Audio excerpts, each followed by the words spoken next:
தேவனே, இன்று என்னை உருமாற்றும். ஆகஸ்ட் மாதம் 11ஆம் தேதி. தேவனை சார்ந்திருங்கள். யோவான் 15:5. ஒருவன் என்னிலும் நான் அவனிலும் நிலைத்திருந்தால் அவன் மிகுந்த கனிகளை கொடுப்பான். தேவ தயவையும் தேவனது அற்புத வல்லமையையும் பெறுவது கடினமானது என நினைப்பது தவறு. அப்படி இருந்தாலும் உலகிலுள்ள எல்லாவற்றை பார்க்கிலும் மிக எளிதான காரியமும் இதுதான். நமக்குள் இருக்கிற பிரச்சனை என்னவென்றால், நம் தேவனை சார்ந்திருப்பதை காட்டிலும் அதிகமாக நம்மையே சார்ந்து கொண்டிருப்பதுதான். நாம் மக்களை, பொருட்களை, சூழ்நிலைகளை மற்றும் நம்மையே அதிகமாக சார்ந்திருக்கின்றோம்.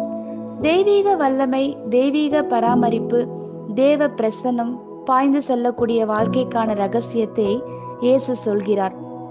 அது திராட்சை செடியாகிய கிறிஸ்துவோடு இணைந்திருப்பதன் மூலமே. கிறிஸ்துவோடு தொடர்ச்சியான ஐக்கியம் கொண்ட வாழ்க்கையே கனித்தரும் வாழ்வின் வழி. ஜெபமும் துதியும் சுகந்த வாசனையான புகையைப் போல பரலோகத்திற்கு எழும்பி சென்று கொண்டே இருக்கும்.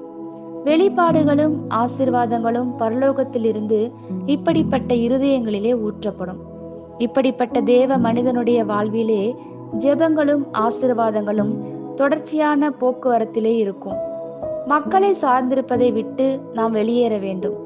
தேவன் கிரியை செய்யாத பட்சத்தில் நிச்சயமாகவே எதுவும் நடைபெற போவதில்லை.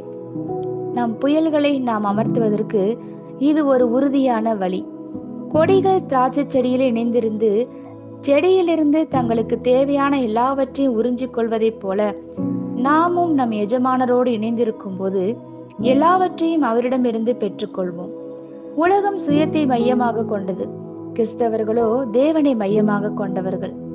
நாம் அறியாமல் கூட சுயத்தை சாராமல் இருப்போமாக.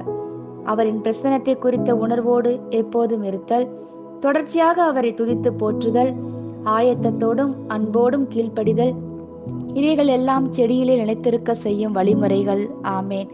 இந்த வார்த்தைகளினால் நீங்கள் ஆசிர்வதிக்கப்பட்டீர்கள் என்று நாங்கள் நம்புகிறோம்.